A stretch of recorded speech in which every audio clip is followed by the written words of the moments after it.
Well now, look who's here. Ms. Wagner called in the cavalry. Except it ain't much of a cavalry. I suggest you turn around and walk away while you still can. A firefight here could get messy. Some good old-fashioned talking might be the ticket. Don't recognize the uniforms. Guess I shouldn't be surprised. It's like the Major said, everyone's conveniently forgotten. Forgotten our sacrifice. Forgotten how we were betrayed. We'll make them all remember soon enough. I promise you that. Oh, it ain't exactly the farm that's special, but that ain't none of your business. You think you're in a position to make demands. Well, I've got news for you. All you're getting from me is a shallow grave. So, got any last words I should try to remember?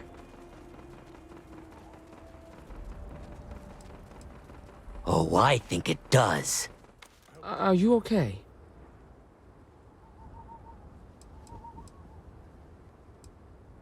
No way they're common thugs or hired muscle.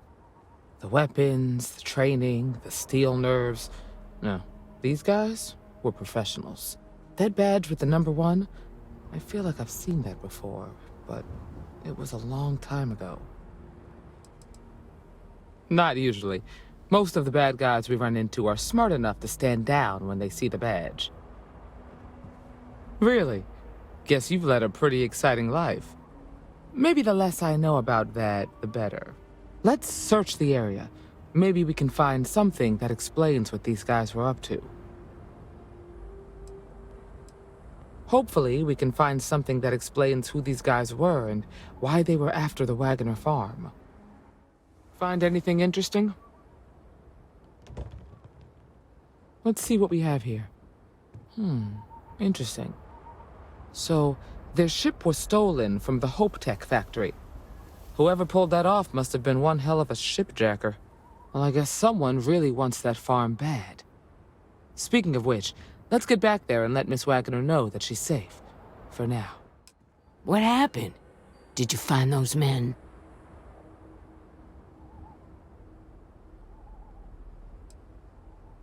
I'd always heard the Freestar Rangers were dependable, and now I've seen it firsthand. So who were they? And why do they want my farm? Hope Tech? The cargo ship company? Sorry, I don't know anything about that. They say the Rangers always get their man, so to speak. I'm sure you'll figure it out. I can't thank you enough.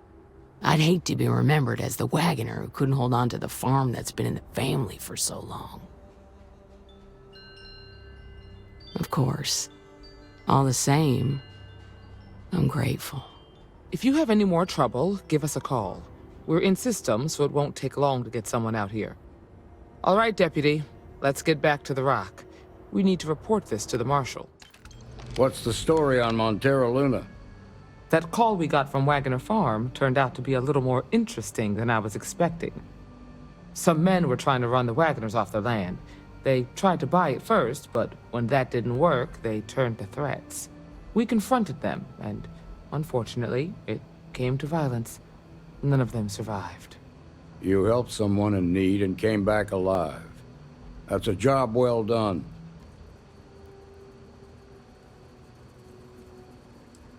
I agree. Until we see the whole picture, we won't know if Miss Wagner is truly safe. What did you make of these men who were trying to take the farm?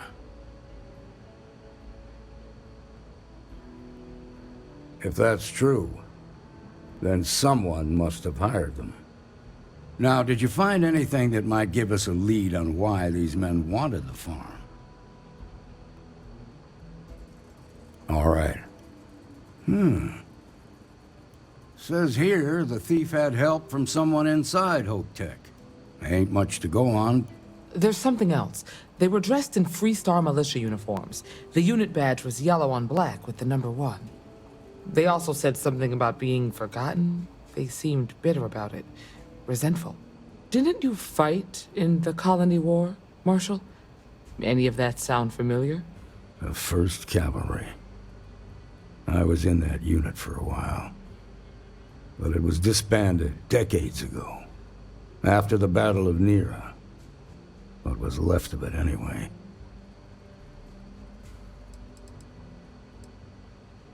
I suppose it ain't impossible, but it's real damn unlikely. The unit was pretty much wiped out, and the few that survived ended up in prison after a court-martial for disobeying orders. I don't recall how long the sentence was. The war between the United Colonies and the Freestar Collective? Worst conflict the settled systems has ever seen. Each side unleashed terrible weapons on the other. And countless people died. The armistice was signed 20 years ago. But a lot of folks still bear their scars. The 1st Cavalry lost almost all their mechs and soldiers in a big push to take a United Colonies base. They were just about there when a ceasefire order came down. Both sides had just lost too much by then. It was a bloodbath. The commanding officer of the 1st disobeyed the order. He didn't want the lives of his soldiers to be sacrificed for nothing. They court-martialed him, and the rest of the surviving officers, and locked them all up. No, it doesn't. Just raises more questions. It's a good bet that starship thief can help us get some answers. The Hope Tech factory is in Hope Town on Polvo. Nia Kalu's our ranger stationed out there. She can introduce you to Ron Hope, the president of Hope Tech. He might be able to help you find the thief. Just make sure you stay on his good side. He's on the Council of Governors, and they're the ones we answer to. The ruling body that oversees the Freestar Collective and the Rangers. The council members are the political and corporate elite of the Freestar Collective, so we have to tread lightly when we're dealing with them. Proud, stubborn, and smart. A self-made man. He built Hope Tech through blood, sweat, and sheer willpower. Good. The last thing I need is the council breathing down my neck. This is your assignment now, Deputy. Work with the other Rangers. Find out what you can about those men on Montera Luna. Meantime, I'll look into a possible connection with the 1st Cavalry. Good hunting. If you're here for Weston, he's underfoot somewhere. Either here or at the factory. But please, if it's about that brewing nonsense, kindly leave. They don't need any more encouragement. Dear me, no, Weston's a fine man. If anything, that's why I want more from him. He could do even greater things, if only he could see that. Oh, sorry. My nerves are frayed. So many people coming and going for the company. Weston, that's my husband. Well, he's never been what I'd call a dreamer or a visionary. He's a practical man, good with ledgers and numbers. His brother Henry's the creative one, but he seems to have lost interest in growing the company, and now all he wants to do is brew beer. Filburn Agricultural Systems could provide the whole of the settled systems with food, not just Aquila City. Seems those two are content to think small. That's for sure. Well, you didn't come here to hear me natter on. Anything else? And try to come between Weston and his brother? They'd never allow it. Oh, I've tried to drop hints and make suggestions, but it all falls on deaf ears. I don't mean to sound ungrateful, of course. The company's healthy, and Weston and I live well enough. I'd like to help, you know? I'd like to be a part of things instead of feeling like I'm playing second fiddle. I suppose I should just accept my lot and try to find peace with it.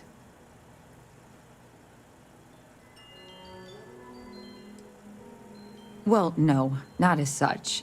I mean, the business is doing just fine, but it could be doing even better. Those knuckleheads have so much God-given talent, and I just wish they used it better. Well, there is. The stakes are huge.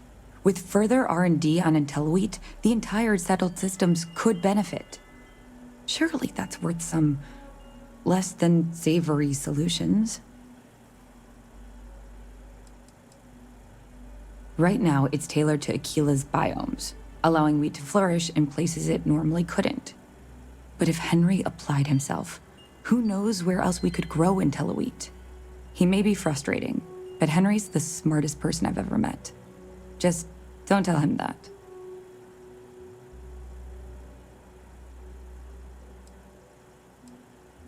That's reasonable. Henry's pet project is tied to market perception. His beer, annoyingly, is really good. But if we could make a bad batch, terrible, really, his margins are tight enough he might be forced to throw in the towel. Henry bores everyone to tears about how crafting beer is so much more art than science. It's delicate. Surely it wouldn't be too hard to mess it up, right? My husband put his foot down and hasn't risked our core business on this. If Henry loses money here, it'll only be from his pet project. The next big batch of beer is almost done brewing in our factory. You just need to find a way to break in without getting caught by the guard and tamper with it somehow. Then just wait a day or so and see how the batch goes over at the Stone Root Inn. Do that, and I'll pay you handsomely. That's the last I'll talk of this. I'm Annie Wilcox. You're new in town, aren't you? That means I'm gonna keep my eye on you. Nice try. But when I don't want to be seen, I'm like an Astra in the night. Is it? Or are you just saying that? See, I work for the Freestar Rangers. I'm the first ever Ranger Surveillance Assistant. And that's not some dumb made-up title. Ranger Emma Wilcox gave it to me, so it's official. I watch people and listen to them. If I hear something about smuggling or Aurora or gangs, I tell the Rangers. It's easy, because no one pays attention to kids. Plus, I know a lot of good hiding places all over the city. That's right. She's a senior ranger, which means she's in charge of me and all the other rangers. Well, except Diego, because he's a senior ranger too. Oh, and the marshal. He's in charge of all the rangers. I'm the best ranger surveillance assistant that ever lived. Someday, I'll teach other kids the tricks of the trade. Gotta prepare the next generation, because I won't be here forever. So what's it gonna be? Are you gonna be a law-abiding citizen? Or are you gonna be on my list? My list of people who might be troublemakers, so I have to watch them extra close. You don't want to be on my list. That's the right answer. I just hope you mean it. Aquila City is just crawling with crime. It's everywhere.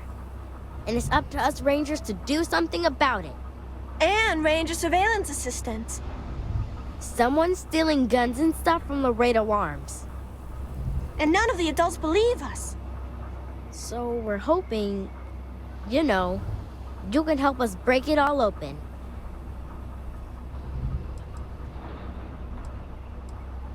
Because they're dumb. I give security whole lists of crimes and leads, and they barely pay attention anymore. I'm practically doing their job for them. My mother is Senior Ranger Emma Wilcox, and she said that I am a Ranger Surveillance Assistant. Ask her yourself. Emily was right about you. I was doing my ranger patrol one night, and there was a suspicious character casing Laredo Arms. I watched him as long as I could, but I had to rush home for bedtime. First thing in the morning, I came back and interrogated Justin Sneed. And he said they were tracking down an inventory discrepancy. I told him about the suspicious stranger, but Mr. Sneed didn't believe me. I couldn't prove anything, but the suspect was acting all sorts of funny. He was trying to make sure no one could see him. My mom says you have to listen to your gut in this business. I just know he's a thief. I've checked back regularly with Mr. Sneed. Well, up until he told me I'm trespassing. And he said their new inventory system keeps, hiccuping. But it's no hiccup. It's robbery. This case was too big for just one ranger, so I deputized Emily. I'm an assistant ranger surveillance assistant. Or, something like that. And we found out that the thief breaks in most nights. Like, really late. He's got his own key card. We just need to catch him. Security will believe you. Emily caught him opening the side door one night. That's when we knew for sure we have an actual criminal here. We did all the things. Crime scene investigated. Witnesses interviewed. And suspect tailed. You did all that. Aquila City Security's got competition. Oh, please don't tell Cora. She's, handful enough without getting more ambitious ideas. I followed the suspect all day. He had no idea. You're doing Aquila City a big service. Best I figure he's there around midnight. You need to wait for him to exit Laredo, then catch him red-handed. We need to bring him to justice. What? Shit. Yeah?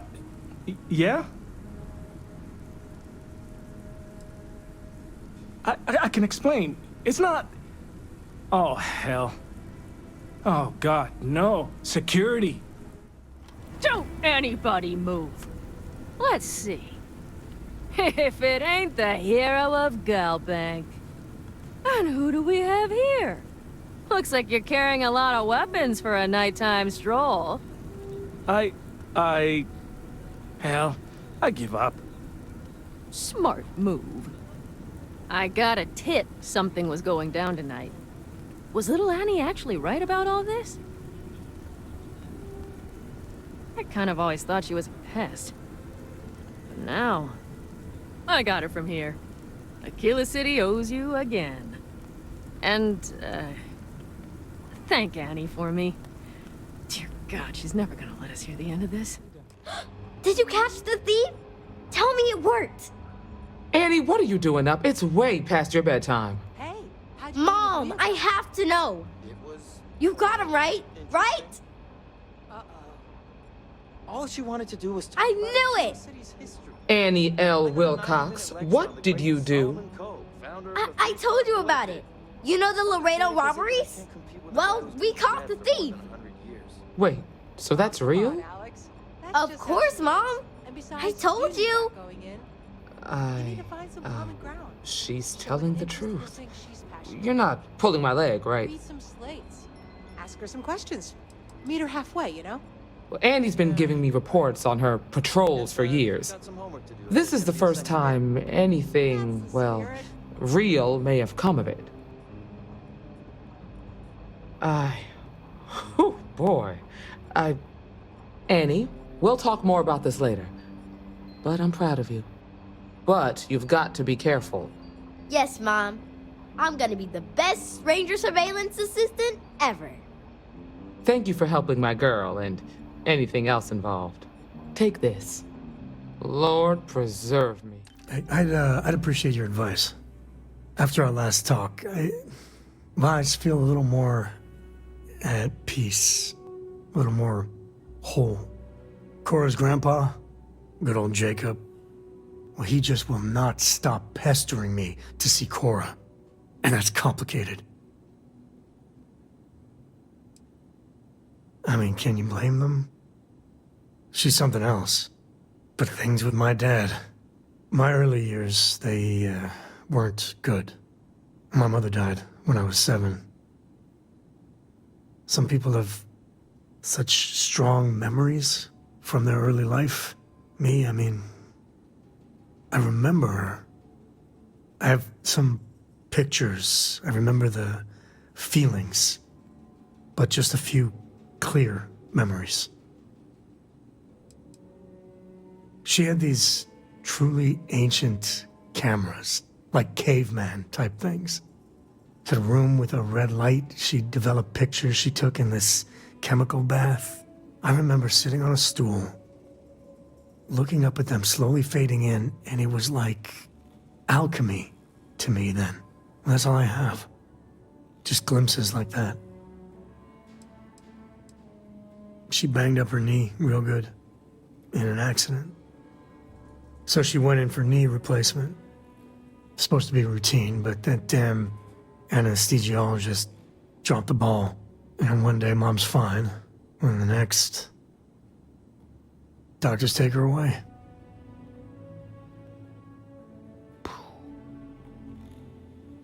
Oh, it's all right. It's ancient history. So, Jacob raised me on his own, and shit, maybe I don't give him enough credit. I mean, I know how tough it is, but he was strict, hard. Dad was a longtime civil servant, a big man in government, and he had a future all laid out for me. Man, could he get his hooks into you. He was scary good at that. At his height, he was some sort of trade minister, a very prominent man in Aquila City. After I came along, he stepped down to a lower posting. We still had a finger in trade all over the collective. I can't deny it. He sacrificed a lot to be closer to Mom and me.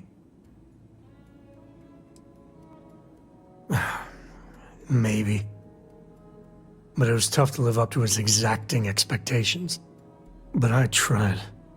I felt the weight of legacy. I wanted to do him proud. He said I had to learn the business, run some freight, see how credits flow, speak the language. Meanwhile, he's working some angle for a government job for me after. That sounded even more miserable than what I was doing.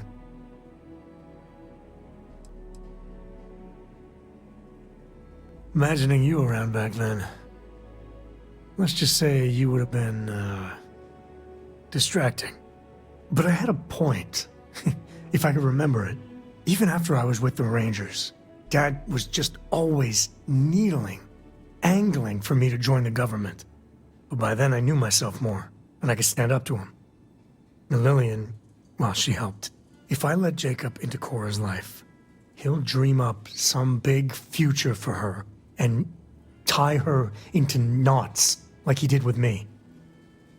A man could teach a masterclass in manipulation. Well, no.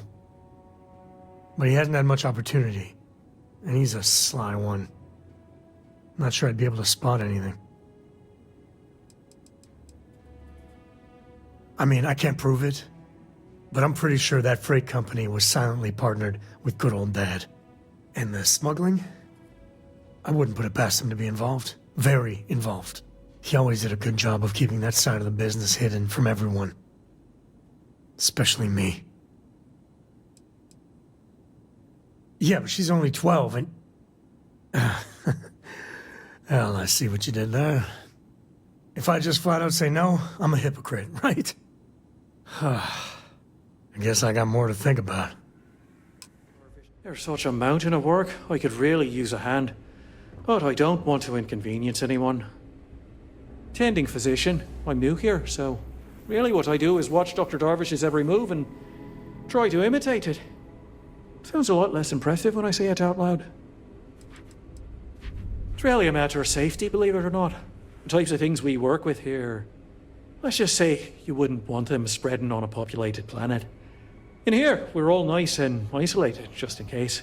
Not the most comforting thought, but it's the truth. Oh, well, that's appreciated. There really isn't anything you're qualified to do in here. No offense, of course. But, I do have some data requests from other facilities in the settled systems. Everyone always wants to know what we're up to. Usual courier has been less than reliable lately. So if you could get this slate where it needs to go, that would help us. And put a few credits in your pocket.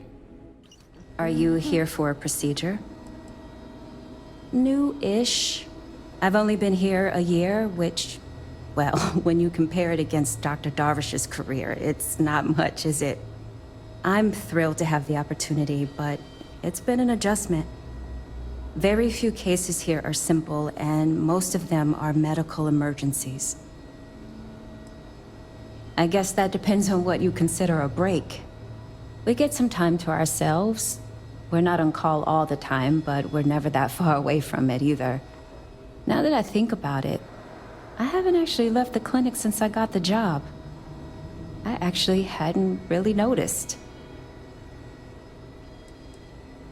No, not really. This is my home now. The people here are wonderful, and the work we're doing is incredibly important. That's what really matters. Hey, let's keep our voices down. The clinic doesn't exactly know I'm giving its supplies away. That being said, I've been expecting someone soon. I've heard Bayou really has a vice grip on Neon right now. I have some supplies I can give you. Should be more than enough for now, and it shouldn't draw any suspicion from the clinic. I'll have them loaded onto your ship. He's a good friend of mine. We both worked at the same clinic in Aquila City. The work was hard, and I was really young and nervous, but he always looked after me during those days and helped me as much as he could.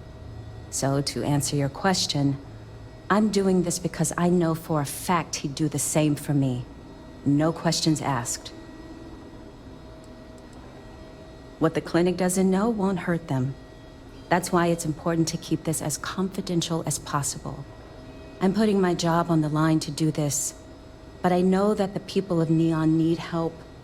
I'm willing to take the risk and skim a few supplies from the clinic. But if the clinic finds out, then I'm out of a job and Neon is out of supplies. Again. So, let's not be too conspicuous. Of course, the people of Neon aren't going to heal themselves. You'll find the supplies on your ship. Hurry along before anyone suspects anything. Needed some caviar today, huh? Later. Working hard or hardly working? Hey, boss? Sure. Knock yourself out. Get ready to have your mind blown, boss. I started out as a copywriter there in my 20s. Writing for the New Atlantean was my dream job, so I took the first open position there that I could get. Sometimes I brought homemade food for the office. A junior editor on my floor found out I knew my way around the spatula and asked to publish some of my recipes. I told her no dice unless the offer came with a full-time writing gig. Turns out, she was looking for a big break too. So she took a chance on me. We pitched the idea for a regular column to management together.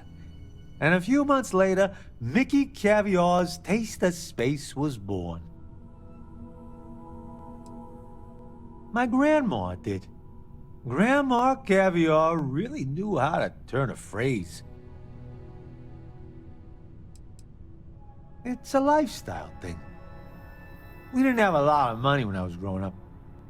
One of our only luxuries was a subscription to the New Atlantean.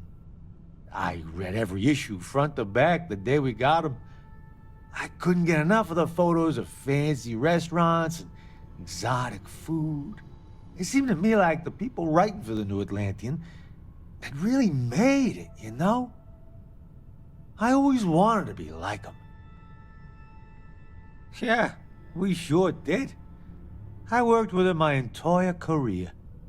By the time I quit, she was one of the biggest names in the editing department, thanks in no small part to yours truly.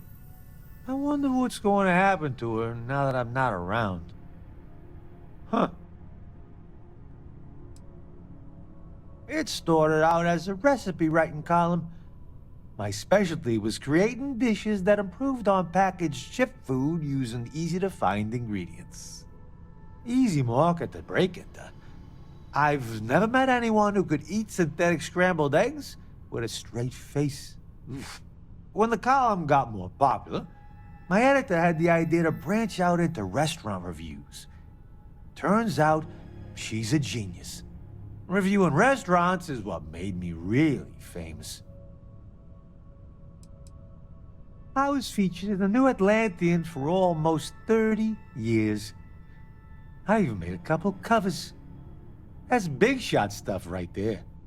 Now that I've quit writing it, copies of the magazine with my column in them are gonna become a real collector's item.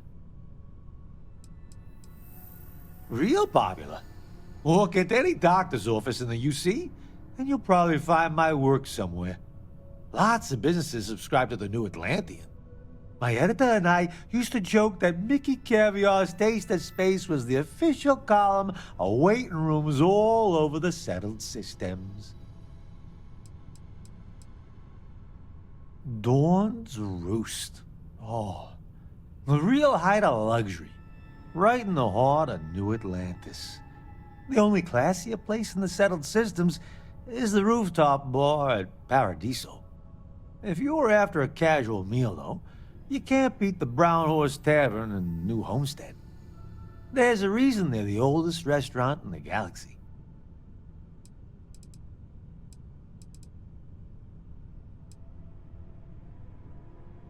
Nah, it was a partnership, boss. I needed her business know-how. She needed my talent in the kitchen. And my natural charm, of course. Crab treatment, that's why. The last location shoot I did was a freaking disaster. And that's not your classic Mickey Caviar embellishment either. Out of a crew of 8, I'm the only one who lived to tell the tale. The rest of them died on the bug-infested all-over planet the New Atlantean sent us to. Not that the office cared. They didn't even bother to warn us about the dangerous aliens living there. And they didn't send a single rescue ship when we went missing either. Oh, talk about a breach of contract. I was working on a recipe featuring a mushroom that grows there. Turn your Kanak poutine into gourmet cuisine with this rare mushroom. My usual shtick. The New Atlantean wanted some shots of me on location for authenticity's sake. Those damn mushrooms. They were all I had to eat when things broke bad.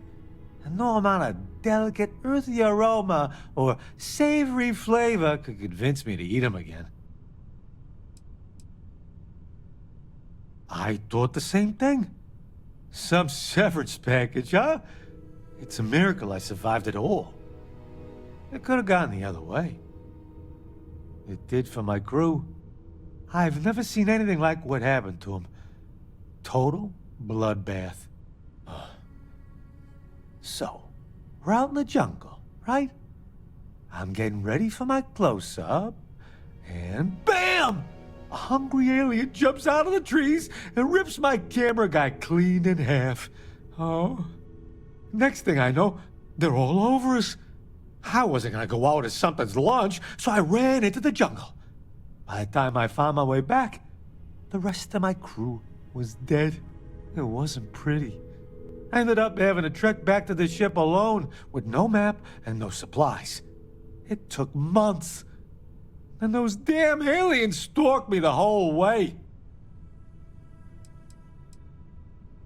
I set the ship's autopilot to take me to Volii Alpha and passed out cold until I got there.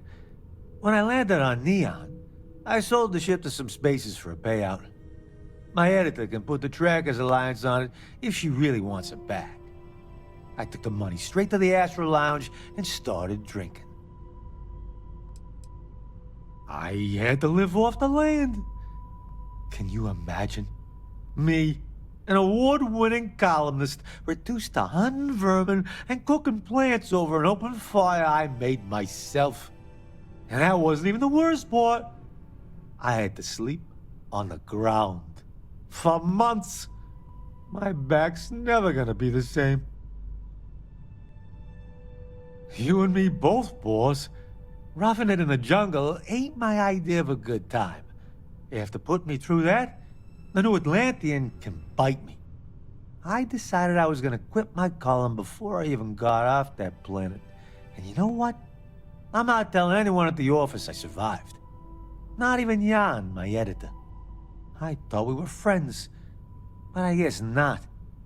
What kind of friend sends you to the depths of space and doesn't even call a rescue party when you go missing? She might take some flack for it at work, but I'm the one who spent 2 months without running water or a place to sleep. She got the sweet end of the deal. For sending one of the magazine's top earners into dangerous territory without any protection? Yeah, she'll get in loads of trouble. Glad you're on my side here, boss. Makes me feel a lot better about, lying to my oldest friend. Thanks for your 2 cents, boss. Nah, it's made up. I was gonna wait to unveil my real name to the settled systems in my upcoming autobiography. But since you're such a good boss, I'll give you a sneak peek.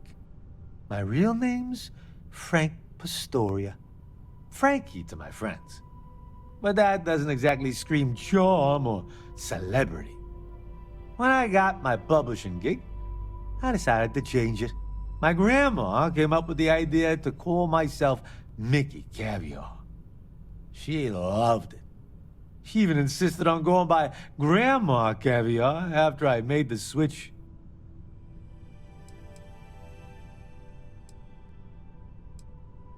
Well, honestly, I'm not sure your name's much to write home about either. Mickey Caviar worked just fine for my fans.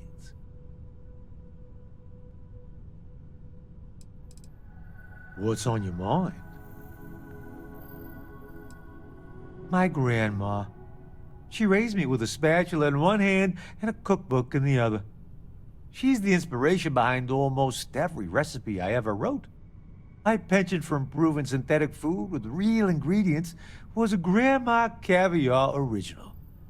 She could turn anything into a gourmet meal, I swear. I've eaten at fancy restaurants all over the galaxy, and still nothing compares to her famous lasagna.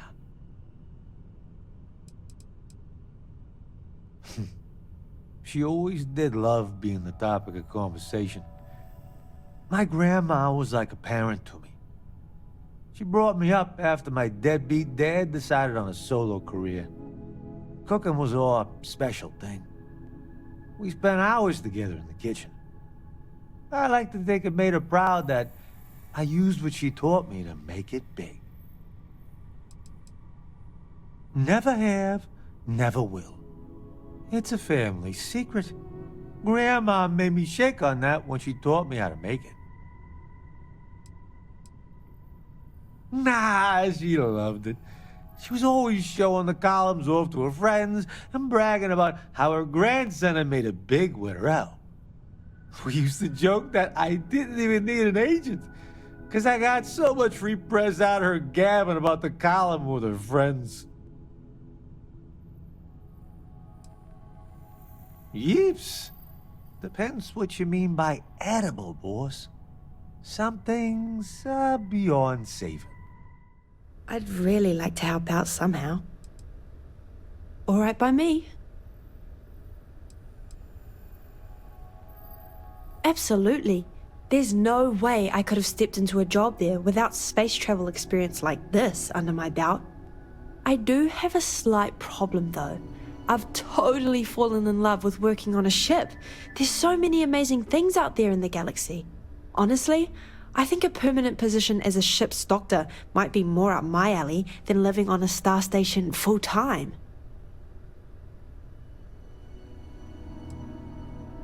No way! I love this job. And you're not so bad either, Captain. I'm so happy that you brought me along. This trip's really changed my life. Been in the Vanguard a long time. The faces change, But bad guys are still bad guys, you know. Sure, Captain. I'm game. About 15 years. I joined up after my friend was hijacked and had a load of cargo stolen by some spacers while he was headed to Sidonia. I'd always kind of felt compelled to serve the UC, but my friend getting hit was the last straw. Turned out to be the perfect job. The Vanguard's chock full of good pilots who were committed to making things better for the average citizen. My kind of people. I handled all kinds of trouble in the Sol system. Sometimes it was simple stuff like towing stranded ships to Sidonia for a refuel. But every now and then, I got a whopper of a mission. The biggest one I ever took involved tracking down a Varun zealot that was shooting at civilian ships. I tracked him down and brought him into UC custody all on my own. One of my proudest moments as a Vanguard was when I handed him over to the Marines. I go back and forth on it. On one hand, I kind of feel like I've abandoned my post. On the other, I don't know how much longer I could have stayed in the Sol system. That ecliptic hit reminded me how many enemies I have in the old neighborhood. I might have been in real danger if I'd stayed there much longer. And a dead Vanguard's no use to anybody.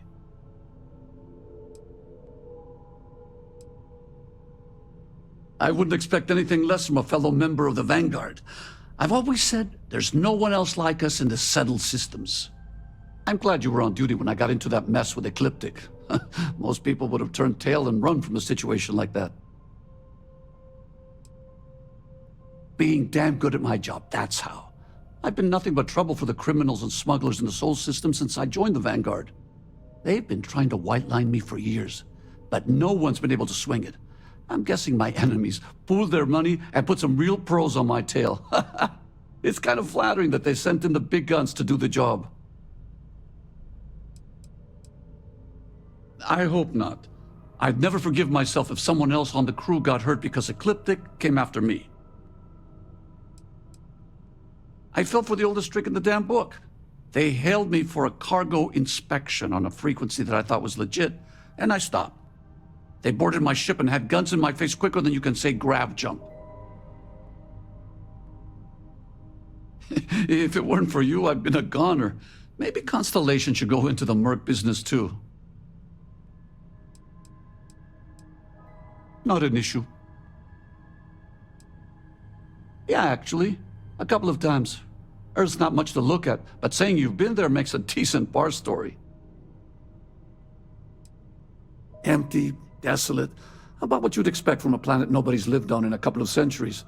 It was damn quiet, too. Like walking through a graveyard. A mix of curiosity and responsibility. I wanted to see the old neighborhood, you know? But to tell you the truth, it wasn't exactly the awe-inspiring experience I was hoping for. I thought I'd feel some kind of connection when I landed, but I didn't. I guess there's some cool stuff to see if you're into history. But honestly, Earth's not much to write home about. Even Mars looks exciting by comparison. First time I visited, I almost crashed my ship into an old Earth structure. I got caught in a storm right out of orbit and had to get out of the sky fast.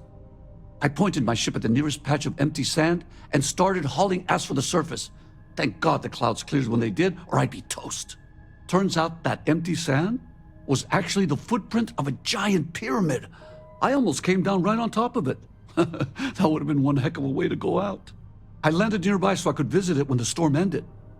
Wow, it blew my mind. That thing must have been built centuries ago, and it was still there. Crazy, huh? Save your jump fuel, Captain. Earth's pretty much a dust bowl these days. My daughter lives in the Sol system with her mom. I don't see her much, though. Kind of a sore spot. I wouldn't exactly call myself Dad of the Year. I was real young when she was born, and her mom and I could never make it work. Plus, with my job taking me to space all the time, and... well, you get the idea. I wasn't as involved as I should have been, and I've been kicking myself for it for years. She is an amazing young woman. I wish I knew her better.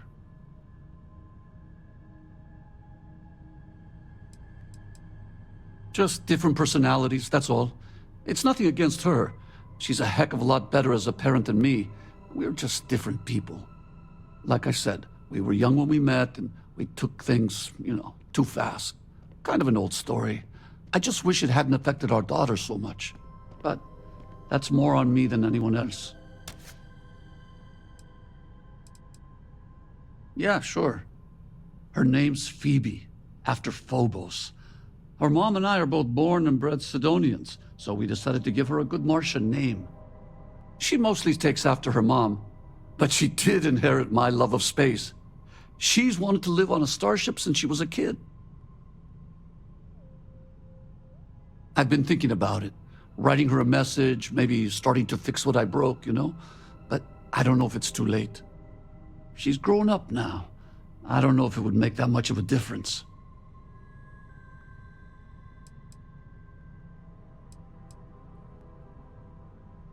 You think? It'd make a big difference for me, that's for sure. Even if she never forgives me, I don't want her to think I gave up on her. I settled on sending her a message after we talked it through, but I'm still figuring out what to say. Nothing I've come up with feels good enough. An old orbiting research station near Saturn. I was there investigating some strange grav signals, but I found a lot more than I bargained for. Turns out some local pirates had been using the station as a hideout. They blew the whole damn place to space dust trying to chase me out of there. I'm glad you took it off my hands. Damn thing wasn't worth a fraction of the trouble it caused. Whatever you need it for, keep me out of it.